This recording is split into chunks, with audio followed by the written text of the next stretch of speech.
오늘 함께 볼 하나님의 말씀은 누가복음 15장 1절에서 7절까지 말씀입니다.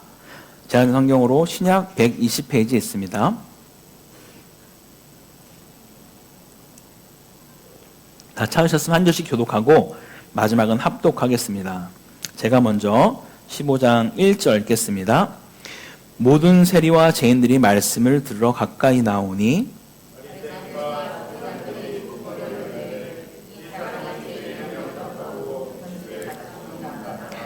예수께서 그들에게 이 비유로 이르시되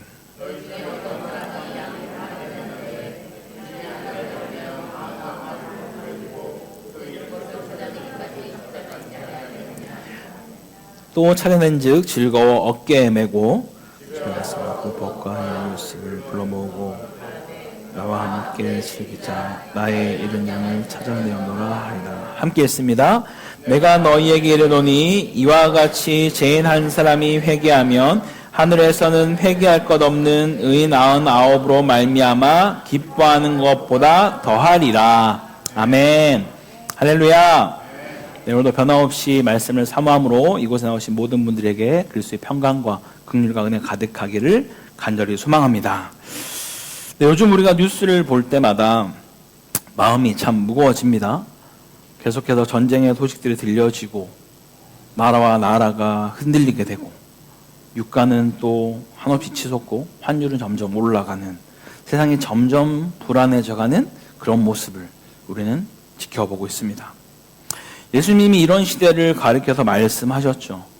난리와 난리의 소문을 듣겠으나 두려워하지 말라 라고 마태복음에서 주님 말씀하셨습니다. 성경은 이런 시대를 마지막 때의 징조다라고 이야기를 하죠. 그렇다면 질문 한 가지를 드리고 싶습니다. 만약 내일이 우리의 마지막 날이라면 오늘 우리는 무엇을 해야만 하겠습니까? 어떤 학자는 이런 말을 했다고 합니다. 지구가 내일 멸망하더라도 난 오늘 한 그루의 사과나무를 심겠다. 참 의미 있는 말입니다. 그런데 믿는 우리, 복음을 가진 우리는 어떤 고백을 해야 하겠습니까? 세상이 끝난다 하더라도 우리는 오늘 한 영혼을 주님께 심어야 하지 않겠습니까? 왜냐하면 이 세상에서 가장 가치 있는 일은 건물을 세우는 것도 아니고 재산을 남기는 것도 아니고 명예를 얻는 것도 아니라 한 영혼이 하나님께 돌아오는 일이기 때문입니다. 그런데 문제는 정말 우리가 그것이 가장 가치 있는 일이라고 믿고 있는가입니다. 미국의 한 교회에서 이런 일이 있었습니다. 큰 교회에 새롭게 부임하는 목사님이 첫 주일날 부임을 하면서 교회 앞에 노숙자처럼 분장을 하고 앉아 있었다라고 해요. 많은 사람들이 그 앞을 지나갔겠죠. 구걸도 했습니다. 수많은 사람들은 대부분 그를 외면했고 모른 척 지나갔습니다. 심지어 그 예배당 안에 들어와서 앞자리에 가서 앉았더니 예배위원이 와서 여기 앉으시면 안 된다고 하면서 가장 뒤로 데리고 가서 앉혔다라고 해요. 그리고 예배 중에 사회자가 말했습니다. 오늘 새롭게 부임하신 담임 목사님을 소개하겠습니다 라고 했더니 가장 뒤에 앉아있던 그 노숙자분이 터벅터벅 걸어 나와서 강단에 올라갔습니다. 교회는 충격과 침묵에 빠져버렸죠. 그리고 그 목사님이 이렇게 말을 했다고 합니다. 우리 교회는 교인은 많은데 그리스도인은 없는 것 같습니다 라고 말이죠.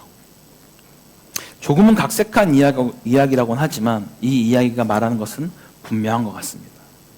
과연 교회는 어떤 사람이 올 수 있는 곳입니까? 우리는 어떤 사람을 반기고 있습니까? 또한 우리는 어떤 사람들을 초대하고자 합니까? 그리고 이 질문이 바로 오늘 본문의 질문입니다. 누가복음 15장 1절을 우리가 다시 한번 같이 읽어보겠습니다. 시작. 모든 세리와 죄인들이 말씀을 들으러 가까이 나오니. 자, 여기서 놀라운 장면이 하나 있습니다. 세리와 죄인들이 예수님께 가까이 나왔다라는 것이에요. 사실 그들은 종교적으로 환영받는 사람들이 전혀 아니었습니다. 사람들에게 손가락질을 받는 사람들이었고 경건한 유대인들은 이들을 거의 계만도 못한, 상정도 못할 그런 자들을 여겼던 자가 바로 세리와 죄인들이었습니다. 그런데 그런 사람들이 예수님께로 가까이 나왔다라는 거예요. 왜일까요? 예수님은 그들의 친구였기 때문입니다. 예수님이 그들을 받아주셨기 때문이에요. 예수님이 그들을 품어주셨기 때문에 그들은 나올 수 있었다라는 겁니다. 그런데 이 장면을 아주 불편하게 보는 자들이 있었습니다. 우리 2절을 같이 한번 읽어보겠습니다. 시작. 바리새인과 서기관들이 수군거려 이르되 이 사람이 죄인을 영접하고 음식을 같이 먹는다 하더라. 자, 여기서는 예수님이 죄인을 영접하였다라고 이야기를 합니다. 이게 어떤 의미를 가지고 있을까요? 단순히 어떤 마지못해 받아주고 있는 것일까요? 그냥 내가 예수로 왔으니까 이들을 그냥 좀 품어주자. 근데 이런 뜻일까요? 그런 의미였으면 이런 단어를 쓰지 않았을 겁니다. 여기서 사용된 영접하다는 단어는 기꺼이 맞아들이고 열렬히 환영하는 것. 그런 의미를 담고 있는 것이 여기에 영접하다라는 단어입니다. 예수님은 죄인을 그냥 참아내신 것이 아니라 기꺼이 반겨주셨다라고 말씀하는 것이죠. 그리고 음식을 함께 먹었습니다. 당시 식사를 같이 먹는 것은 단순히 밥만 먹는다는 의미가 아니었습니다. 우리가 같이 밥을 먹는다는 것은 그와 내가 함께 교제하고 나와 함께 마음을 나눌 수 있는 그런 사람이다, 그런 관계이다 라는 것을 인정할 때 우리는 식사를 함께 하였습니다. 당신은 나와 함께 할 수 있는 사람입니다 라고 여기는 것이 바로 한 식탁에서 같이 밥을 먹는 행위였다라는 것이죠. 그러니 바리새인은 견딜 수가 없었어요. 아니 어떻게 상종도 못할 저런 인간들과 함께 식사를 할 수가 있는가? 왜 저런 자들과 가까이 하고 있는 거지? 라고 화가 치밀어 올랐습니다. 그럼 성도 여러분, 사실 어쩌면 우리도 이 바리새인들과 크게 다르지 않을 수도 있습니다. 우리도 모르게 사람을 구분하기도 합니다. 나도 모르게 선을 긋기도 하죠. 나도 모르게 이렇게 생각하기도 합니다.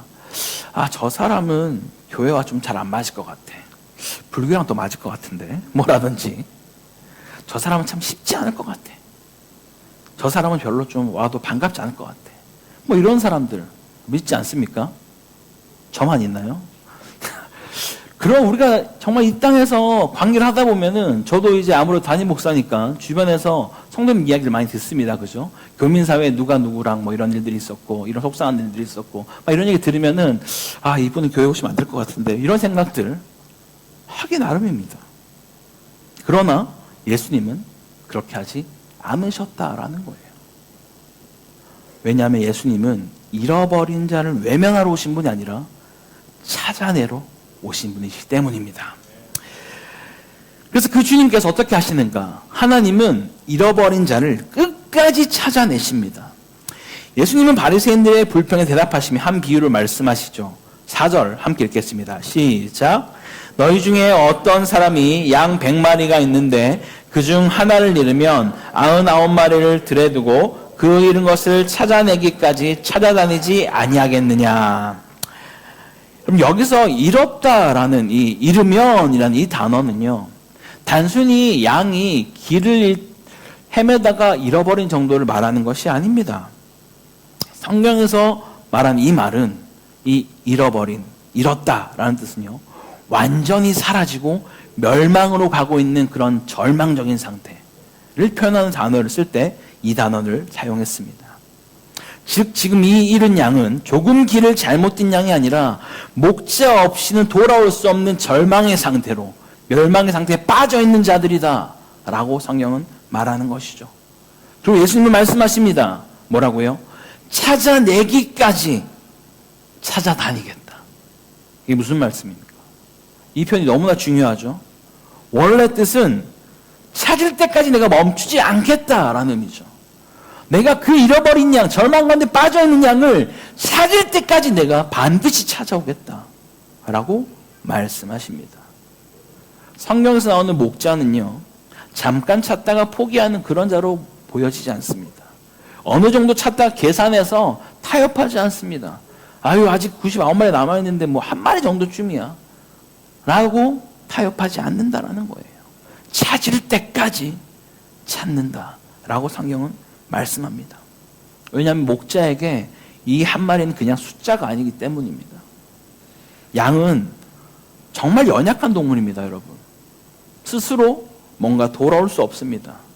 양의 눈은 정말 밝지가 않습니다. 시력이 너무 좋지 않아서 앞에 가는 양이 절벽에 떨어져도 그 양도 따라서 그 뒤에 양도 떨어질 정도로 이들은 시력이 너무나 약하다고 합니다. 방향 감각 당연히 좋지 않습니다. 그래서 항상 그들은 목자의 음성을 듣고 따라가기 그런 동물입니다.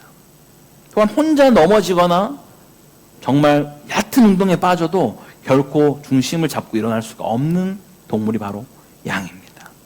제 힘으로는 정말 그 어떤 것도 할 수 없는 게 양인 것이죠. 그래서 양에게 필요한 것은 어떤 내가 열심히 해보자 라는 의지가 아니라 목자가 필요한 것입니다. 할렐루야. 이것이 바로 우리에게 복음입니다. 성도 여러분, 우리가 하나님을 찾은 것이 아닙니다. 하나님이 우리를 찾으신 줄 믿습니다. 우리가 길을 잘 찾아서 지금 이 자리에 있는 것이 아닌 것이죠. 우리가 똑똑해서 좀 더 괜찮은 사람이라 여기 있는 것이 아니라는 거예요. 우리는 잃어버린 양이었고 목자신 주님이 우리를 먼저 찾아내셨습니다. 그래서 누가복음 19장 10절에 예수님은 이렇게 선언하십니다. 인자가 온 것은 잃어버린 자를 찾아 구원하려 함이니라. 아멘. 예수님은 착한 사람을 칭찬하러 오신 것이 아니라 잃어버린 자를 찾으러 왔다라고 말씀하고 있습니다. 그 잃어버린 자를 찾아올 때 주님은 어떻게 그를 데려올까요? 예수님은 잃어버린 양을 어깨에 메고 오십니다. 우리 5절을 같이 한번 읽어볼까요? 시작. 또 찾아낸 즉 즐거워 어깨에 메고. 여러분, 참 여기서 우리에게 은혜와 감동이 있습니다. 양이 뭔가 스스로 기진맥진하여 있지만 스스로 기어서 어떻게든 걸어서 오는 것이 아니라는 거예요. 목자가 어깨에 이렇게 떡하니 메고 걸어온다라고 말씀하고 있습니다. 이것이 주님 우리를 구원하시는 모습인 것이죠. 구원은 우리가 겨우겨우 걸어서 하나님께 가는 것이 아니라 하나님이 우리를 메고 돌아오시는 은혜인 줄 믿으시기 바랍니다. 우리가 넘어졌을 때 주님이 우리를 일으켜 세우시고요. 우리가 길을 잃었을 때 주님이 데리고 돌아오셨고, 우리가 하나님이 없는 멸망의 길로 나아갈 때 주님이 우리를 붙들어 주셨습니다. 그래서 우리는 늘 기억해야 합니다. 내가 찾는 자이기 전에 먼저 찾음 받은 자이다 라는 사실을 말입니다. 택신자를 작정하기 전에 이 사실부터 우리가 반드시 기억해야만 합니다. 우리는 전도 잘하는 사람들이기 전에 먼저 잃어버린 양이었고 먼저 목자에게 발견된 자들이라는 사실을 믿으시기 바랍니다. 그렇게 한 영혼이 돌아올 때 하나님은 너무나 기뻐하신다라고 성경은 말합니다. 6절 같이 한번 읽어보겠습니다. 시작. 집에 와서 그 벗과 이웃을 불러 모으고 말하되 나와 함께 즐기자. 나의 잃은 양을 찾아내었노라 하리라. 아멘. 목자는 양을 찾고 단순히 혼자서 만족하지 않습니다. 사실 양을 힘겹게 찾아냈으면 본인도 지쳤을 것인데 그냥 그렇게 가만히 주저앉아 있지 않는다라는 거예요. 친구와 이웃을 불러 온 마을 사람들을 불러서 잔치를 열고 있습니다. 사실 계산해보면 이 잔치는 양 한 마리를 찾는 비용보다 훨씬 더 많은 비용이 들 수도 있습니다.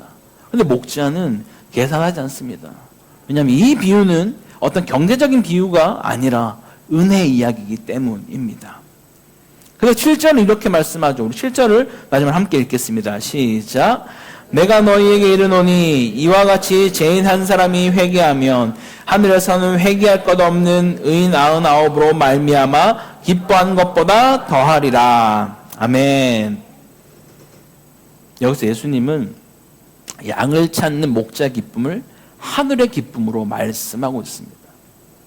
왜냐하면 이 기쁨이라는 이 단어가요, 바로 구원의 기쁨을 표현할 때 사용되어진 단어이기 때문입니다. 여러분, 한 영혼이 주님께 돌아오는 것은 교회 출석이 한 명이 더 늘었다라는 정도가 아닙니다. 행사의 어떤 성공의 의미를 말하는 것이 아닙니다. 교회 자랑거리도 아닙니다. 하나님이 하늘이 기뻐하는 사건인 줄 믿으시기 바랍니다. 하나님의 마음이 움직이는 사건인 것이죠. 아버지의 기쁨이 터져나오는 사건이 바로 그 일입니다. 그러니 전도는 사람을 데려오는 기술이 아니라 하나님의 기쁨에 참여하는 것인 줄 믿습니다.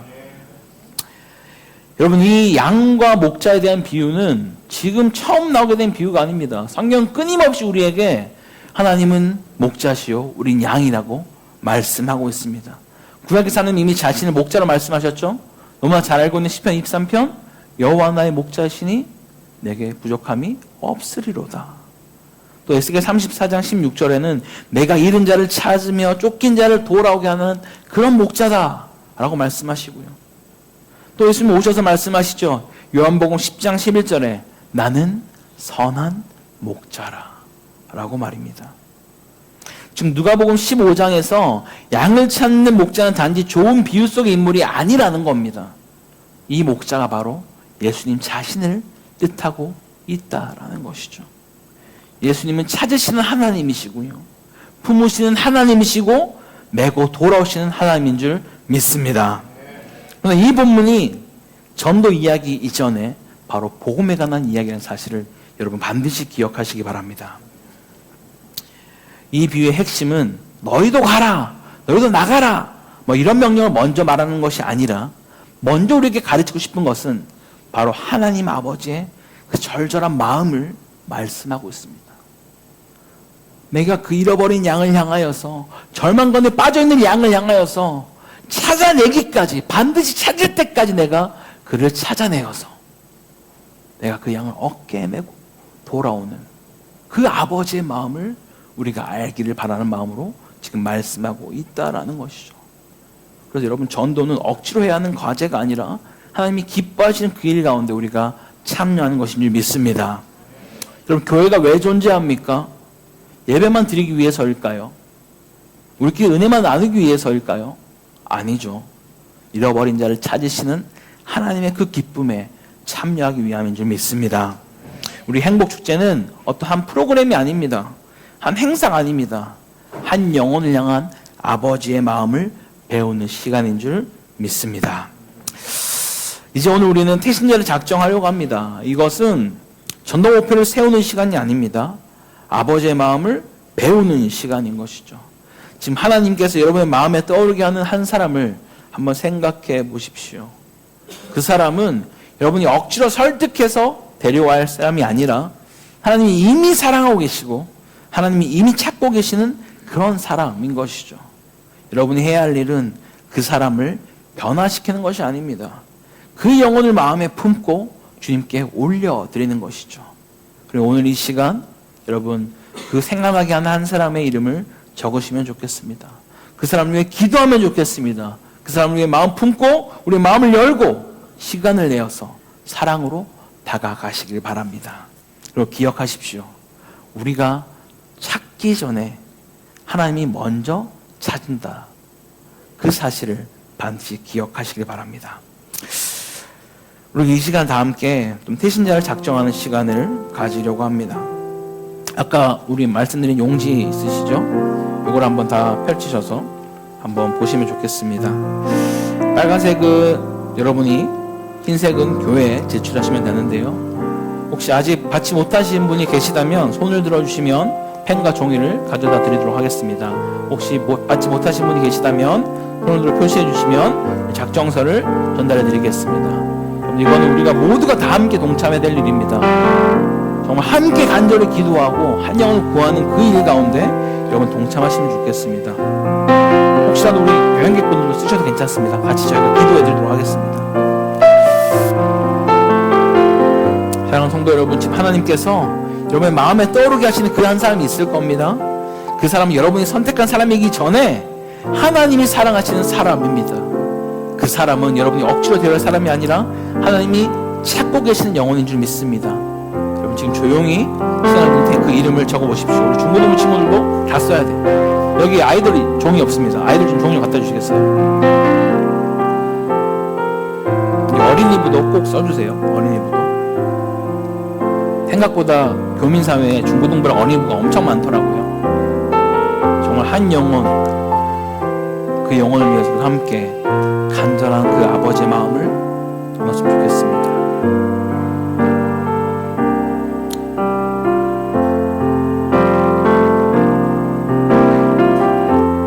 주님, 저 사람이 주님의 마음에 있는 사람이라면 이제 저의 마음에도 품게 해달라고 그렇게 우리가 같이 작정하고 쓰면 좋겠습니다. 우리 아이들에게 좀 갖다 주십시오.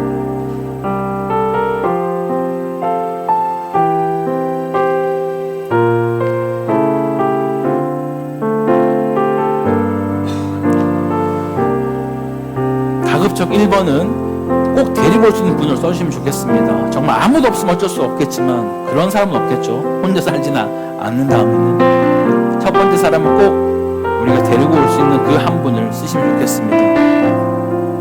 누구라도 괜찮습니다, 여러분. 혹시라도 뭐 현지 분도 혹시 품고 있는 분이 있다면 또 우리 교회가 또 언젠가는 또 그렇게 통역하면서 예배를 드릴 수 있는 그날도 올 수 있겠죠. 누구라도 좋으니까 꼭 쓰시면 좋겠습니다.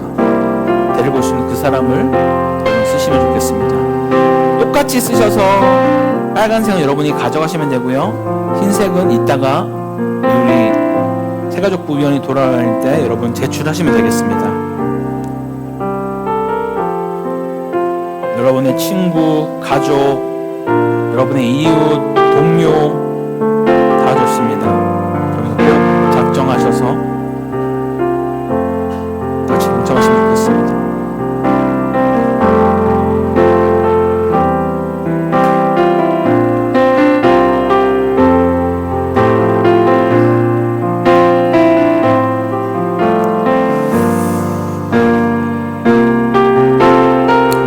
분들은 우리 새가족부 우리 위원이 돌아다니실 때 이렇게 함에 저기 주머니에 넣어주시면 되겠습니다. 흰색을 넣어주시면 됩니다. 흰색을. 빨간색은 가져가시고 흰색을 넣어주시면 되겠습니다. 저희가 함께 같이 간절히 기도하도록 하겠습니다.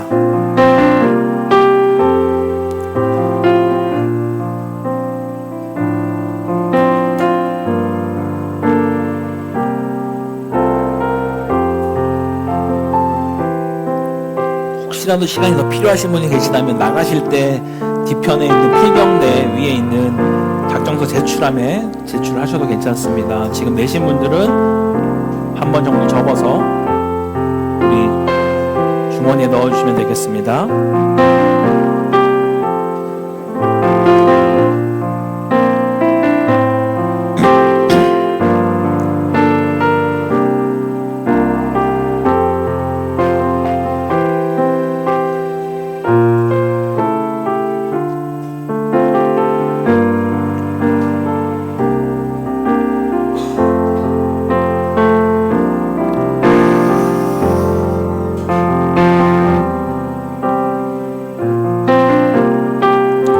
같이 한번 기도하면 좋겠습니다.